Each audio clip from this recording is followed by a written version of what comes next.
Studycat! Hi everyone, it's Ms. Rosie here, and I want to talk to you today about emotional self-regulation.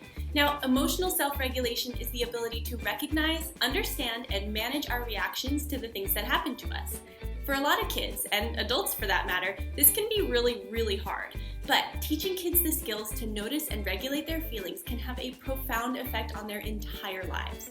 Studies show that kids who have been taught to self-regulate are more likely to have positive social interactions, are more successful in problem solving, and can even show higher levels of academic achievement. So what are some tools that we can use to help teach our kids emotional self-regulation? There are a lot of different options out there, but a personal favorite in my classroom that we use is the Calm Down bottle. It looks like this. It's a bottle with a bunch of goo inside and a layer of glitter on the bottom. Now, when kids are feeling anxious or stressed out, frustrated, angry, overexcited, they can take this bottle and take all that energy from their emotions and shake the bottle as hard as they can. Like this, for as long as they can, for as long as they want, for as much as it takes to get all that energy out. You can shake it and shake it and shake it and shake it and shake it. Then, when they're done getting all that energy out, they can simply sit, wait, and watch as all the glitter slowly falls to the bottom again. Now, I like to tell kids that the glitter inside the bottle is a lot like the feelings inside of us, right? So sometimes things make us go crazy. They swirl our feelings around and make us feel like we're totally out of control.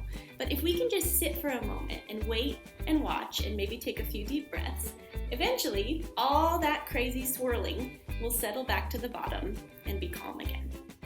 To make your very own Calm Down bottle at home, here's what you'll need. A clear bottle or a jar, with a lid of course, lots of glitter, some clear dish soap, just a few drops, another few drops of food coloring, some warm water and glycerin. If you want, some small plastic toys like animals, letters, or numbers, and some Gorilla Glue or other super strong glue to seal that lid on when you're finished. You'll start by filling the bottle about 1 inch full with the glitter, and toys if you have those. Then slowly add your other ingredients until your bottle's almost full.